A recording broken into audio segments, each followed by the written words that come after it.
Você precisa ter processos. De novo, da mesma forma, faça processos apenas o que for essencial. Não precisa fazer de tudo, senão você vai ficar maluco e ninguém vai ler essa desgraça. E segundo, nem sempre os POPs têm que ser escritos. Às vezes pode ser um vídeo. Eu adoro montar universidades corporativas. O que é isso? Gravar, de vez de fazer de repente da forma que eu falei, o podcast, eu poderia estar aqui, abrir uma câmera e falar: irmão, quando for fazer o podcast é assim, pay, grava um vídeo e deixo lá no YouTube, por exemplo, em canal privado, coisa parecida.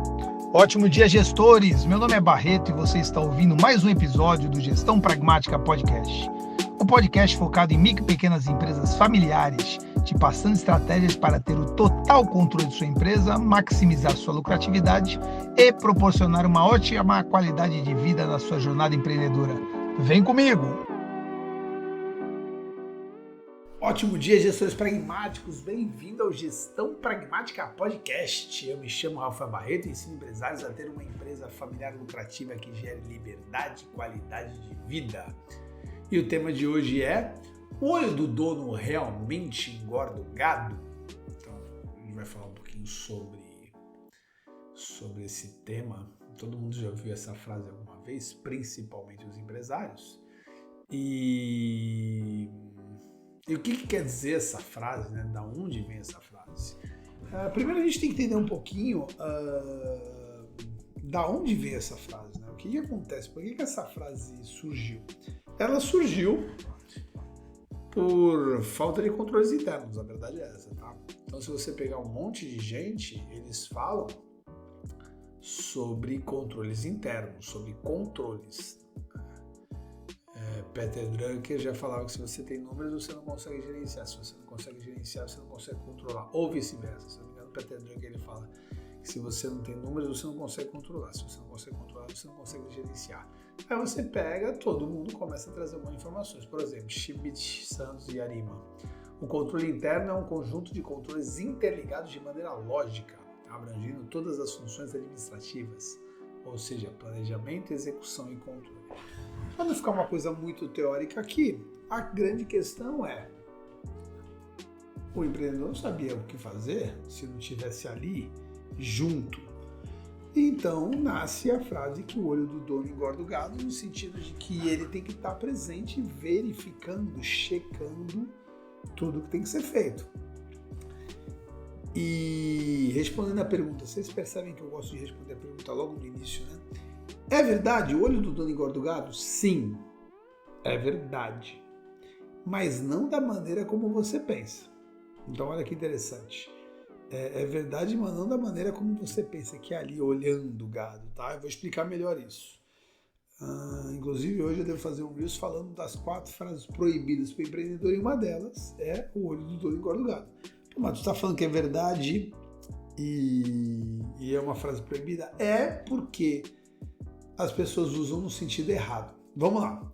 Pensa na tua empresa como uma plantinha de estimação. Você gosta de uma plantinha de estimação. Por exemplo, eu tinha um pau-brasil. Agora o meu pau-brasil foi voar, foi ter outros ares e está lá no Espaço Saruê do Dieguinho. Mas vamos lá. Pensa na tua empresa como uma planta, uma árvore sua. No caso do Barreto, pau-brasil. Ninguém quer essa planta mais bonita e mais crescida que você, velho. A planta é tua. Então é responsabilidade de aguá-la, né? Eu não sabia que existia essa palavra, mas eu aprendi faz pouco tempo. De aguar mesmo, esqueci agora o nome disso. De colocar água, de expor ao sol, tirar algum fungo, ver se ela tá bonitinha, podá-la, é tua. É tua, a planta é tua. Acabou. Mas isso não quer dizer que você tem que fazer essas coisas. A responsabilidade dela ir para o sol é sua, mas de repente você pode fazer com que alguém leve ela até o sol. A responsabilidade de regrar, nossa senhora, vocês entenderam? Colocar água é tua, mas não necessariamente você vai colocar água, mas ela não pode ficar, né, sem água, e essa responsabilidade é tua. Então, você tem que entender que é o seguinte: se der o pau, a culpa é tua. Se der pau, a culpa é tua. Pô, eu não acredito, velho, ela tá 30 dias sem água. Pô, 30 dias depois tu vai notar isso? Ah, mas eu botei a responsabilidade pro fulano. Legal. Mas não cobrou, não controlou. Primeiro dia sem água, segundo dia sem água, você vai lá e fala, pô, irmão, o que tá pegando? Se ela morrer por falta d'água, a culpa não é do cara, a culpa é tua, principalmente porque você é o responsável, tá? Então com a empresa é a mesma coisa. Se der errado a empresa, a responsabilidade é tua, irmão. Se você fizer uma venda e entregar um negócio muito zoado, a responsabilidade não é do teu colaborador. Parafraseando Tropa de Elite 2. A tropa é minha, comandante. A tropa é minha. Quem errou é o responsável. O responsável é o empreendedor, é o comandante que está ali, tá certo? Então, a responsabilidade de olhar e não fazer é tua.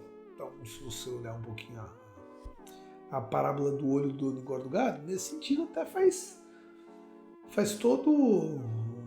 Nesse momento faz todo sentido. Agora, se você não olha e dá pau, a culpa é tua. Mas se você ficar olhando toda vez também, o que você vai fazer com essa tal liberdade?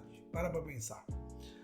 Então, uma notícia é que... E uma notícia que nem deveria ser tão má assim, tá? É que o olho do dono engorda o gado sim, tá? O olho do dono engorda o gado. Mas a boa notícia, se a má notícia não é tão má assim, a boa notícia é ótima, na verdade, é que você não precisa estar de corpo presente.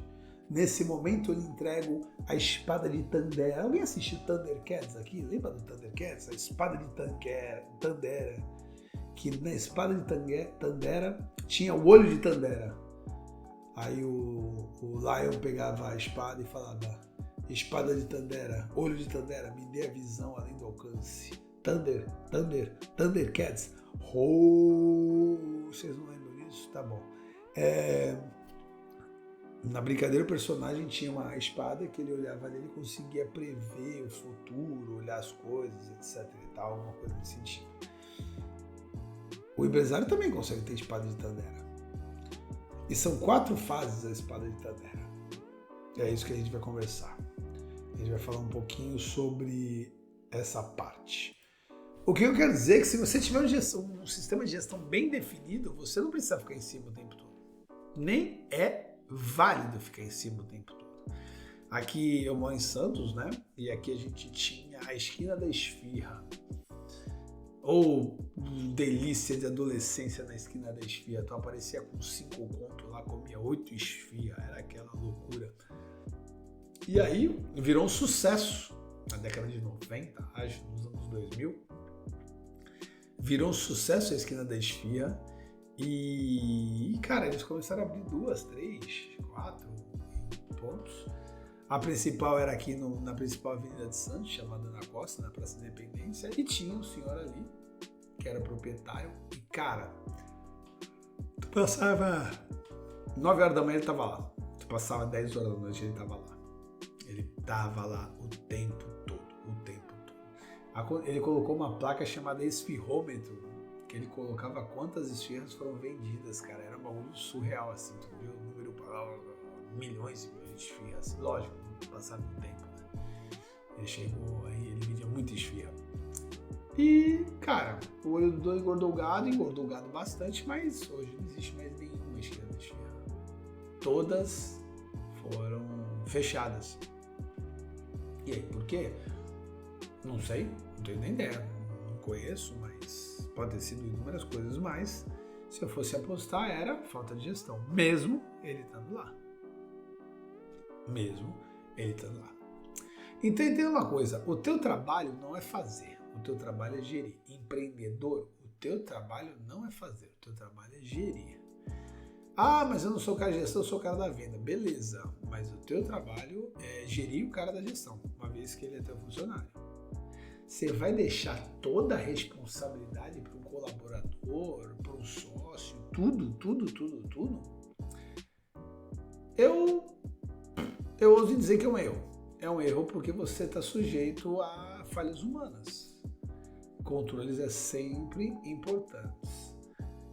Não sei se é porque eu estou passando uma fase da minha vida, mas a gente não deveria confiar 100% no trabalho do outro. Eu estou dizendo 100%, galera. Você pode confiar em 98%, 95%. E por que eu estou dizendo isso? Estou dizendo isso por dois motivos. O ser humano é falho, todo ser humano é falho. Então, a partir do momento que você está ali dando uma olhada nos números, dando uma olhada nas coisas, você também está fazendo o double check, está ajudando ele.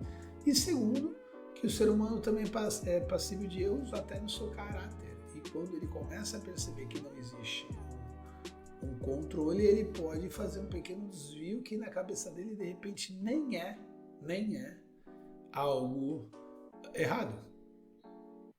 Então é importante você ter uma rédea ali conduzindo o teu funcionário, não, conduzindo o teu negócio. Você não está botando uma rédea, um cabresto no seu funcionário, no seu gestor, no seu sócio. Você está colocando uma rédea no seu negócio.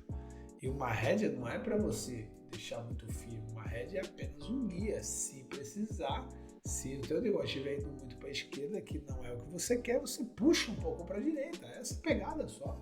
É só isso. Então, o teu trabalho é gerir e controlar, tá? Então, controlar. E aí a gente passa por 4 fases para você ter isso bem legal. Primeiro de todos, controle financeiro. Controle financeiro não tem como fugir, galera. E eu conheço empresas aí que faturam milhões sem controle financeiro, juro para vocês. Que tem empresas que estão faturando na casa dos 2 milhões mensais sem controle financeiro. Não funciona. Não funciona. Então, você tem que ter o seu fluxo de caixa, onde está tudo registrado ali, o que você recebe e o que você gasta, que é o regime de caixa, a gente já conversou isso algumas vezes. E esse fluxo de caixa, ele dá depois o demonstrativo de fluxo de caixa. O fluxo de caixa ele é diário, então todo dia você vai colocar lá, recebi tanto, aí gastei tanto com isso. Existe uma forma científica para fazer isso, tá? Não é só porque você vê agora que você vai anotar ali porque você vai ter dificuldades em fazer isso. Já ajuda, tá? Se você não anota nada e começar a anotar, já ajuda. Mas existe uma forma correta de se fazer. E se você jogar no Google aí, fluxo de caixa vai aparecer, você já tem uma ideia. Tem o nosso sistema indicador, indicador.ml, se eu não me engano, mas depois a gente coloca lá nos stories para vocês. E aqui na descrição também do podcast. O sistema indicador é a forma correta de se fazer um fluxo de caixa. Então, se você pegar lá e para a primeira empresa do teu grupo é gratuita, você já vai saber como fazer, porque o indicador é um sistema totalmente claro, limpo, transparente. E assim que você preenche ele diariamente, você vai conseguir ter o demonstrativo de fluxo de caixa, que é a consolidação desses números diários em formato mensal e anual. Tá? Então, é importante você ter o fluxo de caixa e depois essa consolidação mensal e anual. O nosso sisteminha, ele tem isso, tá bom? E o DRE? O DRE, ele é voltado para demonstrativo de resultado. Ele é como um fluxo de caixa, só que voltado para o regime de competência, tá? O regime de competência, ele é diferente do fluxo de caixa que é recebeu e pagou. O regime de competência é vendeu e comprou. De repente eu vendi um celular a R$1.000, só que eu não recebi R$1.000. Eu vendi no cartão de crédito. Esses R$1.000 vão cair daqui a 30 dias com 5% de desconto, com 3% de desconto, tá? Então é isso. E a mesma coisa, comprei 10 celulares para vender, chegou a nota, chegou os celulares, mas eu vou pagar daqui a 21 dias.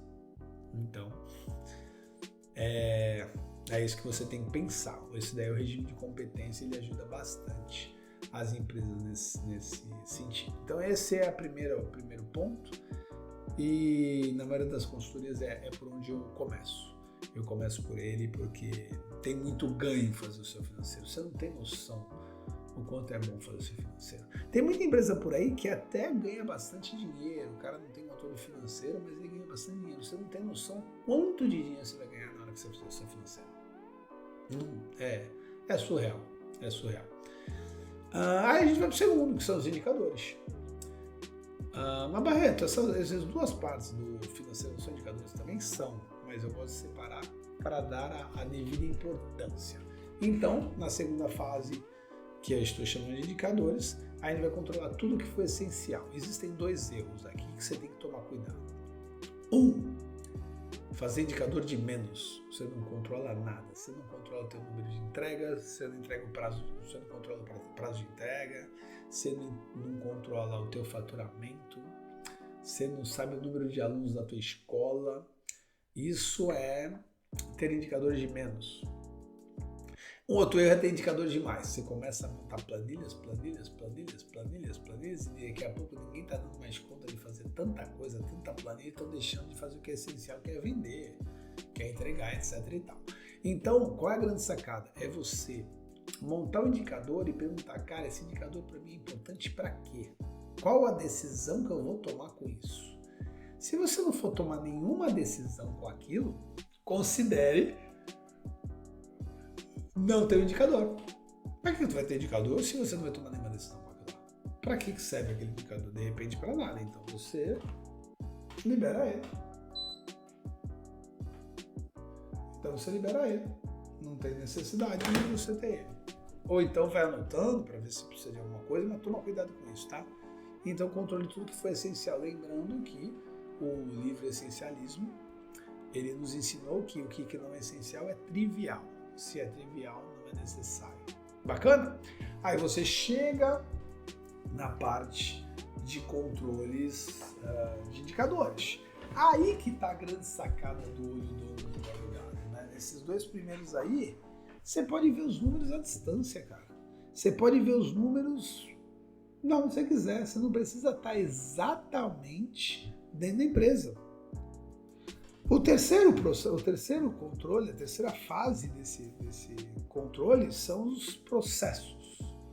Controle dos processos, cara.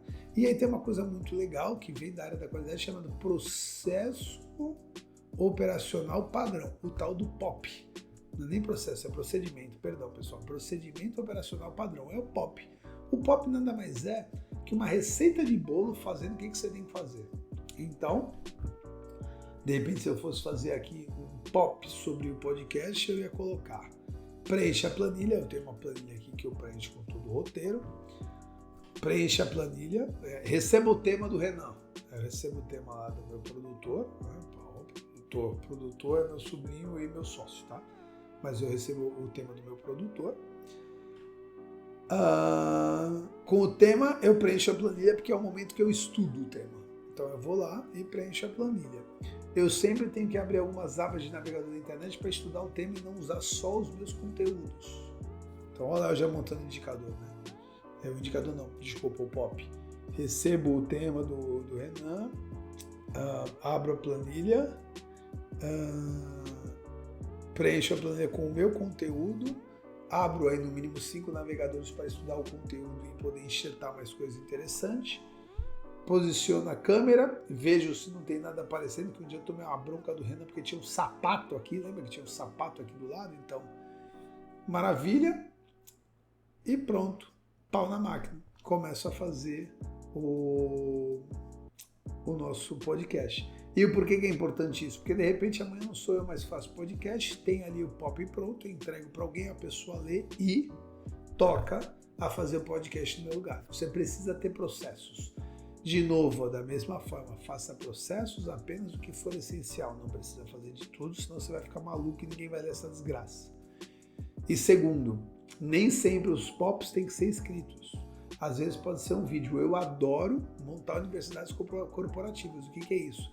Gravar, de vez de fazer de repente da forma que eu falei, o podcast, eu poderia estar aqui, abrir uma câmera e falar: irmão, quando for fazer o podcast é assim, pay, grava um vídeo e deixo lá no YouTube, por exemplo, em canal privado ou coisa parecida.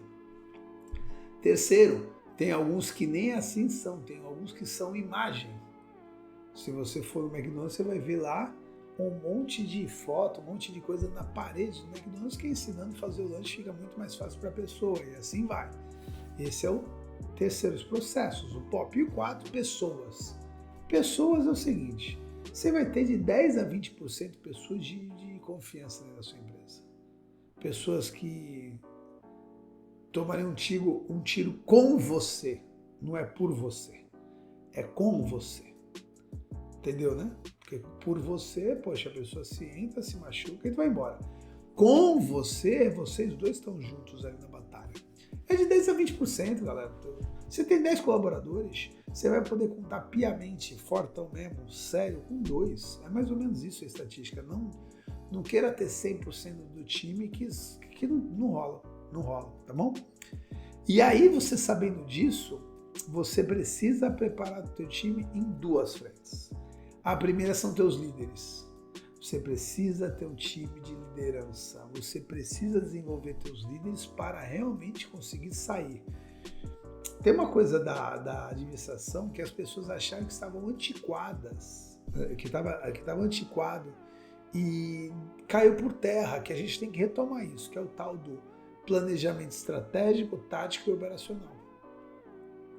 Você é empreendedor, você tem que trabalhar, não estou dizendo que você tem que fazer isso agora, porque é realmente um desafio, mas você tem que trabalhar para fazer apenas o estratégico da tua empresa. Fazer apenas o estratégico da tua empresa é você pensar, você ter ideias, você inovar. Aí você vai jogar para os teus líderes, que é o tático, que é pensar como fazer aquilo que você já pensou no estratégico.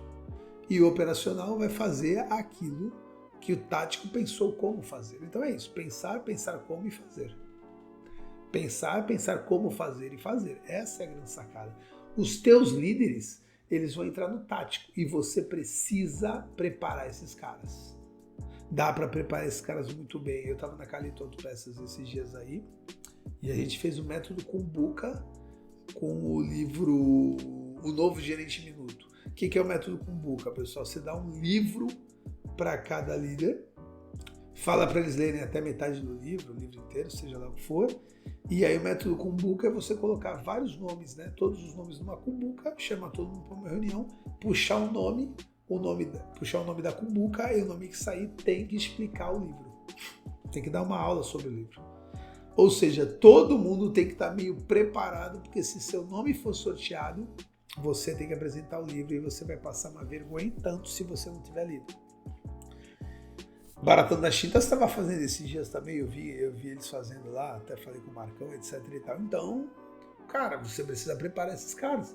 Você precisa desenvolvê-los com livros, com gestão, com mentoria, com educação, cara, conhecimento liberta. A gente tem que estudar, não tem como. Então, liderança, você tem que formar o teu tático. Cara, uma das grandes sacadas no Hortifruti Betel e no Hortifruti Tupi foi o desenvolvimento de lideranças, tá? Foi, assim, uma coisa sensacional. Eu confesso que quando eu cheguei no Hortifruti Tupi e no Hortifruti Betel, eu tinha receio de não conseguir dar resultado, porque era terra de ninguém nesse sentido de liderança, sabe? Era apenas o empresário e os funcionários. E é muito difícil você segurar um teto sozinho. A partir do momento que vem um monte de gente contigo segurar o teto, os teus líderes aí fica cada vez mais fácil, tá bom? E aí, dentro ainda desse controle de pessoas, quando você tiver uma liderança forte, tem uma coisa muito bacana chamada Vingadores da Qualidade ou Guardiões da Qualidade. Eu ainda não me decidi, tá, galera? Se a gente vai chamar de Vingadores da Qualidade, que eu adoro, vocês sabem por quê, porque eu adoro heróis, ou Guardiões da Qualidade. Eu tenho que decidir qual vai ser o nome disso na metodologia. Eu vou tendenciar um pouco por Vingadores agora, que vocês sabem que eu adoro super-heróis. E Vingadores da Qualidade, que é o seguinte, é você conseguir trazer um colaborador de cada departamento. Então, na Calito Autopeças que a gente está fazendo esse trabalho também agora, a gente pegou a moça do marketing, pegou uma pessoa de vendas, pegou uma pessoa do estoque, pegou uma pessoa do financeiro. E a gente monta esse time matricial, tem a liderança que faz o tático, e esse time matricial, é o operacional, eles nos ajudam a transportar informações de lá para cá, de lá para cá. Como assim? Pô, de repente o departamento de vendas não está contente com alguma coisa. Ela vai ser a porta-voz desses caras. E se a gente também tiver que trazer alguma informação, a gente vai usar ela para semear essa informação. Então, algumas coisas bem interessantes estão acontecendo por causa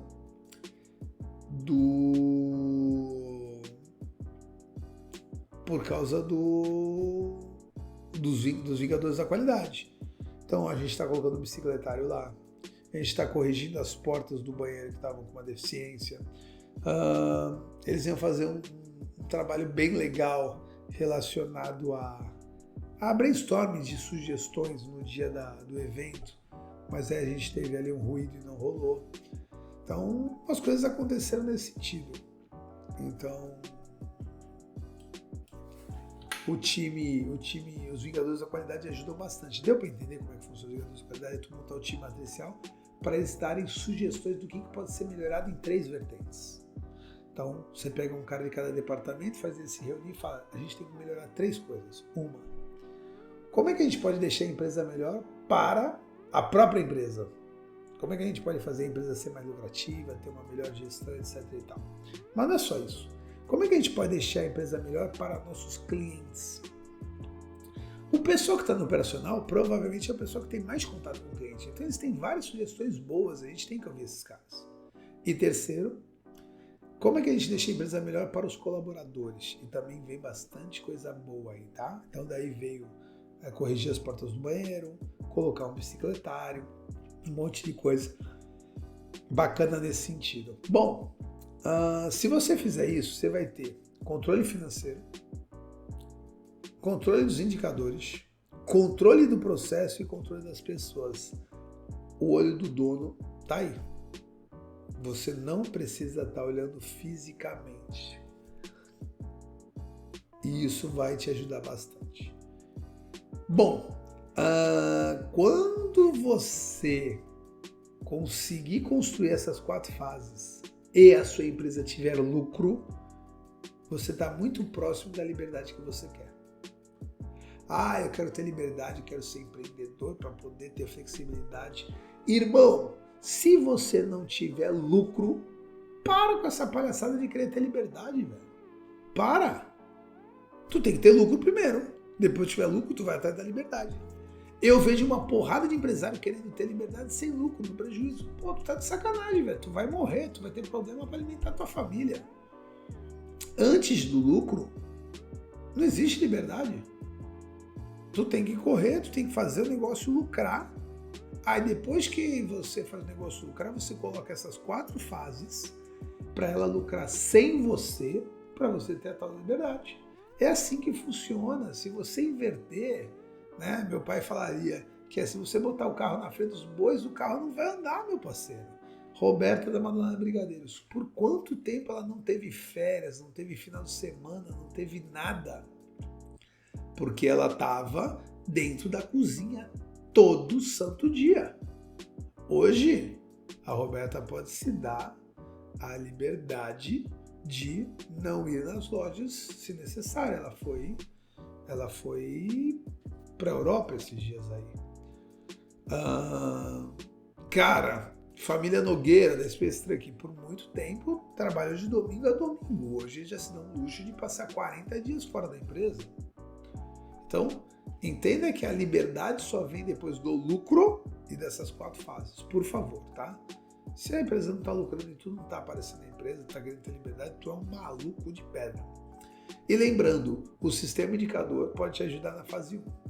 O sistema indicador vai estar lá na descrição desse podcast, vai estar lá nos stories, etc e tal. Ele traz um fluxo de caixa da maneira mais fácil que eu já vi na minha vida.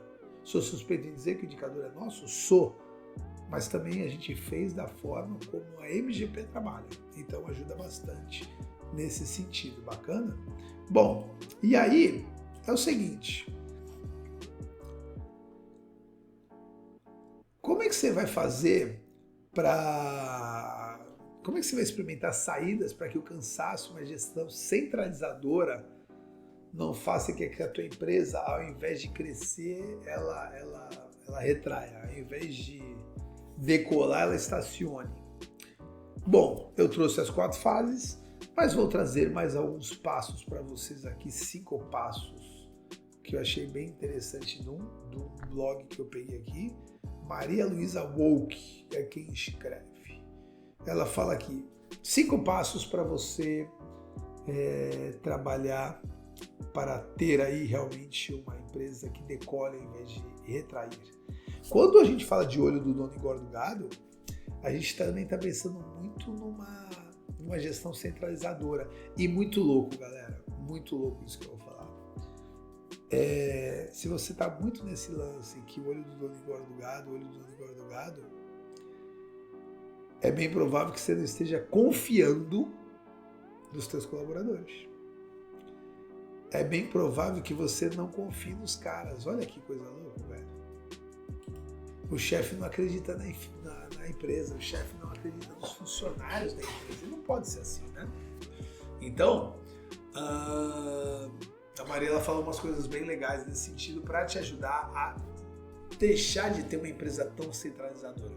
A primeira coisa é planejamento estratégico. Cara, você precisa planejar a tua empresa. Dentro do planejamento tem coisas maravilhosas, que é meta smart, construção de indicadores, missão, visão e valores da empresa, macro-objetivos, micro-objetivos, e eles precisam se sentir responsáveis pelos resultados. Então, como empreendedor, né, ele começa às vezes de maneira pequena, quando ele está montando o planejamento, quando ele está ali, ele não está sentindo que ele está trabalhando, porque ele acha que trabalhar é mão na massa, é hands-on. Cara, planejamento estratégico é mão na massa também, tá?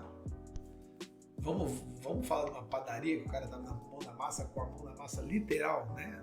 Ali, amassando a massa para fazer o pão. A partir do momento que você deixa o padeiro fazer a massa e você vai montar, por exemplo, as estratégias da tua empresa, você também tá com a mão na massa, tá? É que é muito comum, né? Você ver as pessoas sentadas com ar-condicionado ali e você acha que é muito agradável. E é muito agradável. Para mim é. Mas a pessoa tá trabalhando tanto quanto você. Legal? Aliás, essa é a piadinha que eu mais escuto. Né? Quando eu chego nas empresas, fala lá. Chegou engomadinho, vai sentar na sala condicionada, falar umas 3, 4 coisas, vai embora. A gente mesmo que tá trabalhando aqui. Mal sabem eles, de coração, que a metodologia, por muitas vezes, é a que consegue assegurar o trabalho desse cara. Eu já entrei em muita empresa, onde a empresa estava para fechar, estava para quebrar. Eu entrava, a gente conseguia resolver, graças a Deus. E os funcionários falavam, aí ó, pagando dinheiro à toa pra esse trouxa aí, ó lá. O cara vai lá, ganha pra caramba, e nós aqui, esferrados. Mal sabia eles que quando a gente consertou a gestão da empresa, a empresa prosperou e de repente ele, ao invés de ser demitido, teve até um aumento. Mal sabia ele que foi também responsabilidade da metodologia de gestão pragmática. Mas não tem problema, não quero esse mérito dele não. Eu quero esse mérito de você, empresário. Legal? E o mérito não é para alimentar meu ego. Também é para alimentar meu ego, porque eu sou um ser humano e sou vaidoso. Mas é que eu sei que se você reconhecer isso, você vai ser o defensor da gestão empresarial familiar. E esse é meu legado para a vida, né?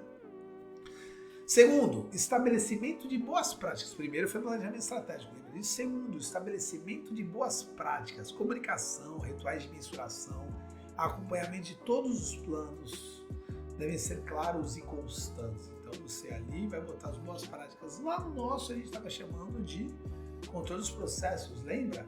O POP. Terceiro, sensacional, Maria. Identificação e preparação constante de sucessores. Mas sucessores não só do empresário, tá? Sucessores não só do presidente da empresa, o dono da firma, de todos os funcionários.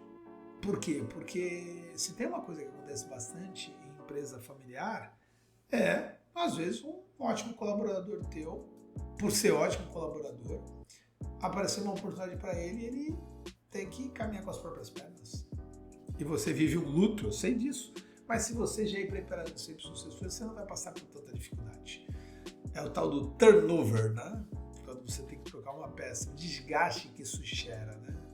Então, se você montar um ciclo de aprendizagem, isso é fantástico na Disney, né? Que a Disney, uma pessoa que faz a limpeza, ela está procurando a oportunidade de sair da limpeza para ir para um carrinho de pipoca dentro da Disney. Só que ela só pode estar apta a se candidatar ao carrinho de pipoca a partir do momento que ela ensinar alguém a fazer o trabalho dela. Eles têm lá um crachá com os pins, você tá lá, limpeza. Aí, beleza. Para você se candidatar ao carrinho de pipoca, você tem que falar, opa, eu vou treinar alguém para o meu lugar. Aí você treina alguém para o seu lugar, a pessoa está treinada para o seu lugar, você vai ser treinado para o carrinho de pipoca, aí você vai para o carrinho de pipoca e a pessoa assume o seu lugar. E não existe um gap. E aí você está no carrinho de pipoca, você fala, cara, agora eu quero acompanhar os personagens. Antes de você ir aprender a acompanhar os personagens, eu acredito que isso pode ser até em paralelo, você está aprendendo a acompanhar os personagens com alguém que já acompanha os personagens, mas você também está ensinando alguém a ficar no carrinho de pipoca. E esse também é um dos segredos da Disney, que a Disney manda muito bem. Então, identificação e preparação constante de sucessores é importante. Esse é o terceiro passo. Quarto passo, inovação e leitura de futuro. O fundador ou proprietário não deve ficar à frente da operação diária, isso é meio óbvio já, né? Para um negócio autossuficiente, ele precisa focar nas estratégias, tendência e inovação. Você não é tático, você não é operacional, empresário, você é estratégico. Olhar para frente, o presente na mão dos líderes e o proprietário com olhos no futuro. Adorei, é isso aí. Presente na mão dos líderes e o proprietário com os olhos no futuro. 5. Disseminação da cultura organizacional. Cara, você tem que montar uma cultura forte da sua empresa, com valores e assim vai. E quanto mais longeva é a empresa, mais a sua cultura é forte. A cultura ela não é tangível, né? Mas você percebe a cultura. Existem culturas, uma empresa forte vai ter constância, disciplina, comunicação, cuidado dentro dos valores da empresa. Então vai funcionar bastante, vai ser bem interessante. Esses são 5 passos que eu aprendi agora, muito legais, né? Então, planejamento estratégico, estabelecimento de boas práticas, identificação e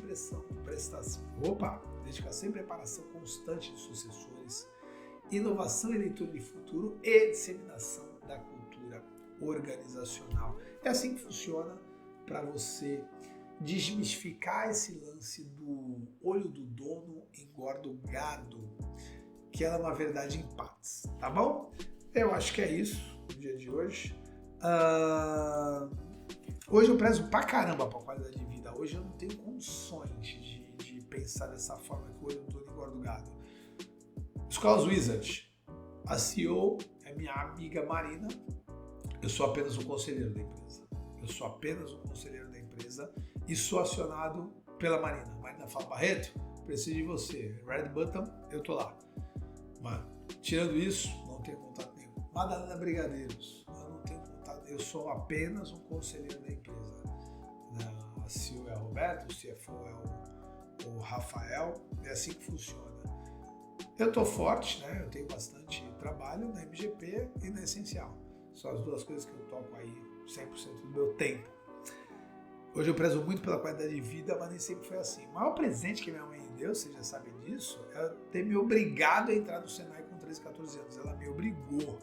Eu não tive condições de negociar com ela. Foi inegociável isso. E aí, com 13, 14 anos, eu comecei a estudar das 7 da manhã às 11 da noite, que eu tinha que fazer ensino médio à noite. Isso me deu, sei lá, uma cultura de trabalhar. E não tive problema com isso. Fiz faculdade, MBA, virei professor e trabalhava das 7 da manhã às 23, sem problemas nenhum. Eu comecei a trabalhar das 7 da manhã às 23 desde 2003, creio eu. E fui para agora, em 2020. Virei gerente do Sebrae, vocês já sabem dessa história, vivendo 8 horas longe da minha família, né, de transporte.